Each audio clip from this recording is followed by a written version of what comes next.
அன்பார்ந்த ஜோதிட ஆர்வலர்களுக்கு என் அன்பு வணக்கங்கள்.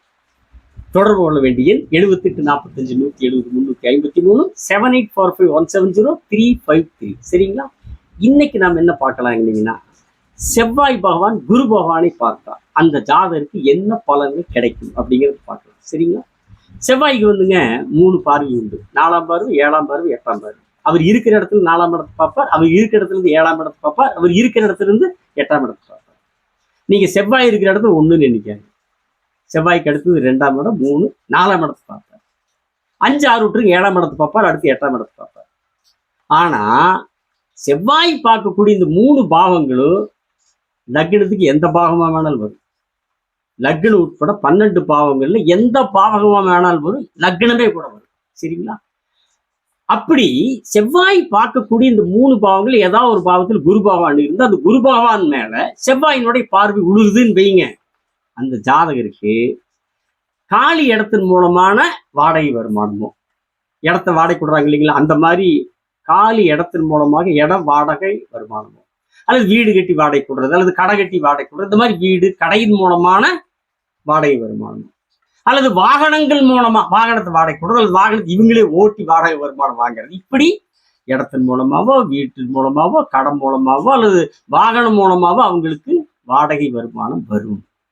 சரிங்களா? அடுத்து இன்னொன்று பாருங்க, சமுதாயத்திலேயே அவங்க ஒரு பொறுப்பான ஒரு அந்தஸ்தான இடத்துல இருப்பாங்க, ஒரு கௌரவமான ஒரு அந்தஸ்தான பொறுப்பில் இருப்பாங்க, ஒரு கௌரவமா இருப்பாங்க. ஏன்னா ஒரு அமைப்புல கூட அவங்க ஒரு கௌரவமான பொறுப்பில் இருக்கக்கூடிய யோகம் கூட கிடைக்கும். ஏன்னா குரு அப்படின்னாலே கௌரவம், அந்தஸ்து, உயர்வு இல்லைங்களா? அந்த குருவை செவ்வாய் பார்க்கும்போது அந்த ஜாதகருக்கு இப்படிப்பட்ட ஒரு கௌரவமான ஒரு அந்தஸ்தான அமைப்பு கிடைக்கும்.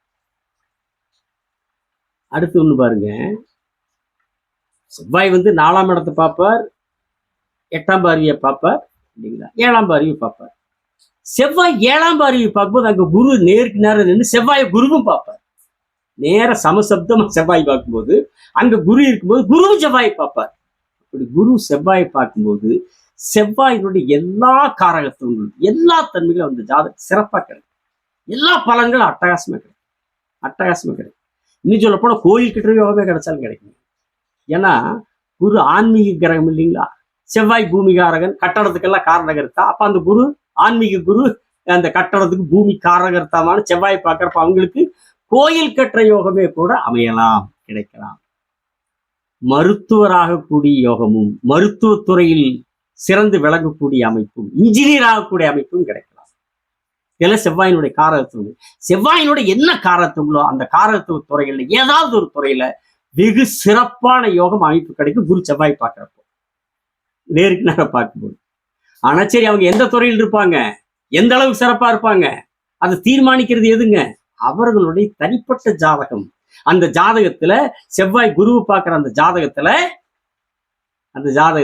லக்னத்தினுடைய அமைப்பு என்ன, லக்னாதிபதியினுடைய அமைப்பு என்ன, மற்ற கிரகங்களுடைய அமைப்பு என்ன, செவ்வாய் அந்த ஜாதகத்தில் என்ன ஆதிபத்தி வாங்கி இருக்கிறார் லக்னத்துக்கு, குரு அந்த ஜாதகத்தில் லக்னத்துக்கு என்ன ஆதிபத்தி வாங்கி இருக்கிறார், இவைகளெல்லாம் சேர்ந்துதான் அந்த ஜாதகருக்கான பலன்களை முழுமையாக இறுதியாக அந்த ஜாதகருடைய சிறப்புகளை தீர்மானிக்கும் என்று சொல்லி அடுத்த காணொளி வேறொரு தலைப்பில் சந்திக்கிறேன், பேசுகிறேன். சப்ஸ்கிரைப் செய்தவர்களுக்கு நன்றி, செய்யாதவர்கள் செய்யுங்கள். வணக்கம், விடைபெறுகிறேன்.